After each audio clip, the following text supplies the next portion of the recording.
안녕하세요. 서희수 정형외과 원장입니다. 이전에는 디스크나 협착증이라면 아이고 심각한 병이니까 빨리 수술해야지 하면서 수술을 결정하는 분들이 많았는데요. 최근에는 척추 수술의 장점뿐만 아니라 위험성도 많이 알려지면서 조금 더 신중하게 수술을 결정하는 분위기가 된 것 같아요. 대신에 비수술적 치료로서 다양한 척추 시술이 많이 이용되고 있습니다. 그런데 시술은 수술 전에 무조건 한 번 정도 그냥 해보면 되는 것인지, 혹은 이 시술로 잘 완치가 되는 것인지 아시는 분들은 별로 제가 못 뵌 것 같아요. 그래서 오늘은 디스크 협착증 시술을 받기 전 꼭 알아두시면 좋을 시술의 종류나 장단점, 효과에 대해서 말씀드리고자 합니다. 먼저 이 수술과 시술은 어떤 차이가 있을까요? 두 방법 모두 공통적으로는 의사의 전문적인 술기를 필요로 하죠. 다만 차이가 있다면 수술은 전신마취나 부위마취 하에서 절개를 합니다. 이후에 손상된 조직을 직접 제거하거나 조작을 하는데 반해서요, 시술은 초음파나 엑스레이로 속을 정확하게 보면서 절개하지 않고 미세한 도구나 바늘을 넣어서 이 손상된 부위를 치료하는 그런 행위가 되겠습니다.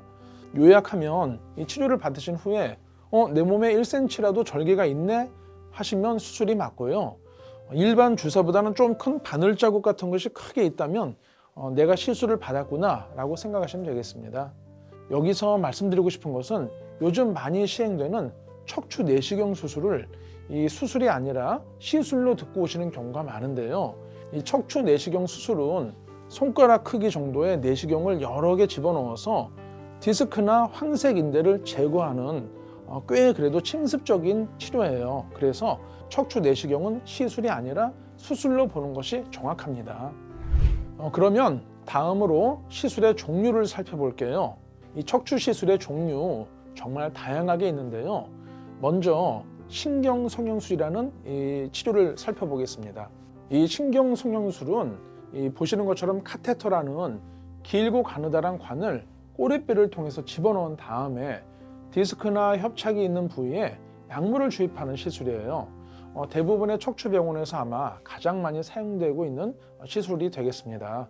만약에 병변이 여러 곳인 경우에는 이 주사기로만 약제를 주입하려면 여러 곳을 찔러야 되잖아요. 그런데 신경성형술은 카테터라는 관을 쭉 집어넣어서 위에서부터 아래로 차례로 약물을 주입하기 때문에 동시에 주사를 여러 곳에 한 것과 같은 효과를 얻을 수 있어요. 어떤 분들은 주사기에 비해서 비교적 정확한 부위에 약물을 주입할 수 있고, 이 카테터로 디스크의 협착도 풀어줄 수 있다라고 하는데요. 사실 이 부분은 조금 논란의 여지가 있습니다. 왜냐하면 요즘에는 일반 주사를 할 때도 초음파나 이동식 엑스레이를 통해서 얼마든지 정확한 부위에 약물 주입이 가능하고요. 또 이 카테터 자체가 협착을 풀어주기에는 너무 흐물흐물합니다. 이 디스크 협착증은 정말 몇 년에 걸쳐서 생긴 노화로 인한 병이기 때문에 요 가느다란 막대기 하나로 협착을 풀어준다는 것이 현실적으로 좀 쉽지 않은 것이죠. 결과적으로 이 신경성형술은 수술을 할 정도는 아닌 디스크나 협착증에서는 고려해 볼 수 있는 시술인데요. 다만 효과 측면에서 이 신경주사와 큰 차이가 없고 비용도 조금 있기 때문에 수술하기 전 그냥 한번 해보자는 식으로 무조건 시술하는 것은 조금 바람직하지 않다라고 말씀드리고 싶어요. 그 다음으로 많이 하는 시술이 PIMS라는 방법이 있습니다. 이 PIMS는 영어로 Functional Intramuscular Stimulation의 앞글자만 딴 약자인데요. 한국말로는 기능적 근육 내 자극술이라고 해요. 이 PIMS 시술에서 사용되는 바늘은 일반 바늘과는 좀 달라요. 끝이 일반 바늘이 뾰족한 반면에 PIMS 시술은 끝이 둥그런 특수한 바늘을 이용하거든요.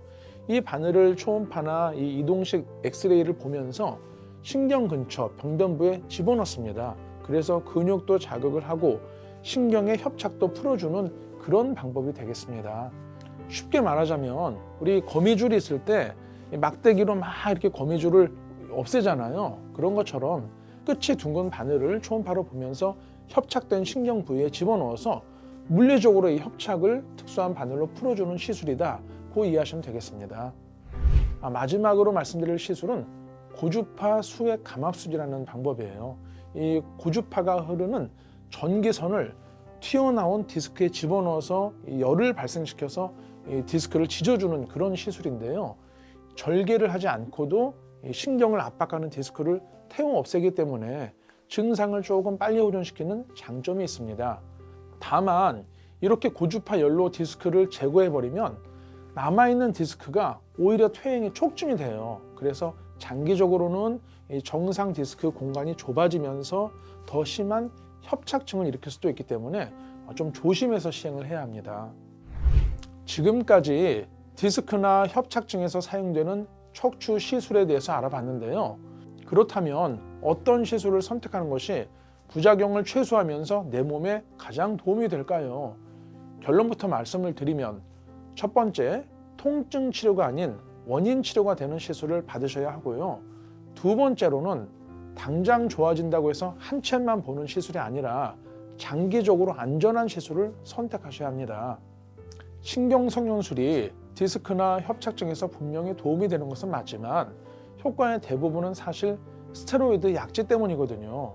이 스테로이드가 적절히 사용하면 약이 되지만 너무 반복해서 사용을 하게 되면 척수신경이 통증이 엄청 예민해집니다. 그래서 장기적으로는 만성 통증이라는 그 역효과를 맞을 수가 있어요. 따라서 수술하기 전에 그냥 믿져야 본전이다 하는 식으로 무조건 신경성형술을 하시는 것은 조금 권장드리지 않고 있어요. 또 이 고주파수의 감압술은 디스크가 신경을 심하게 눌러서 당장 하지마비가 올 것 같은 경우가 아니면 가급적 자제하는 편이 좋습니다. 왜냐하면 이 튀어나온 디스크를 고주파로 태우잖아요. 그러면은 오히려 남아있는 정상 디스크도 고주파 열 때문에 퇴행성 변화가 빨라져요. 그래서 나중에는 척추관 협착증이 발생할 수 있습니다. 이것은 마치 여우를 피하려다가 호랑이를 만나는 격이기 때문에 당장 마비가 올 것 같은 심각한 상황이 아니면 함부로 시행하지 않는 것이 바람직합니다.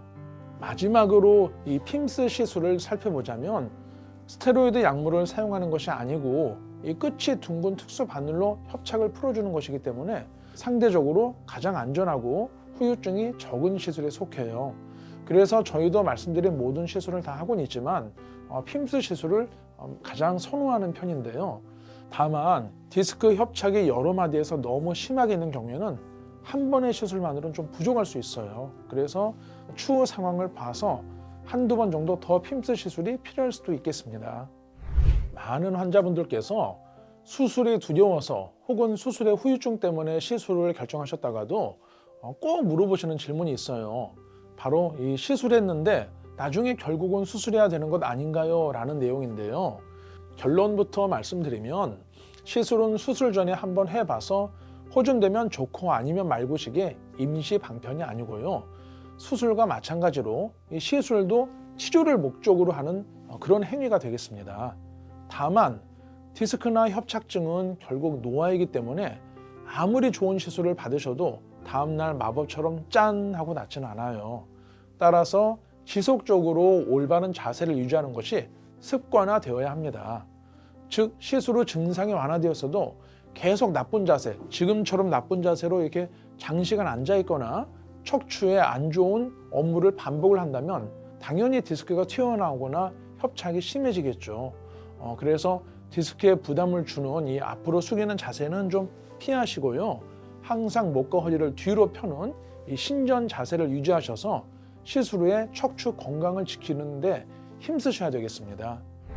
오늘은 이 디스크 협착증 시술에서 어떤 시술을 선택하는 것이 현명한지 알아봤고요. 요약하면 통증 치료보다는 원인 치료가 되는 시술을 받으시고 장기적으로 해가 없는 시술을 선택하셔야 한다라고 이해하시면 되고요. 또한 시술 후에도 꼭 수술을 받는 것은 아니다. 그렇지만 지속적으로 올바른 자세 유지는 필수적이다라고 이해하시면 100점이 되겠습니다. 지금까지 서희수 정형외과 원장이었습니다. 감사합니다.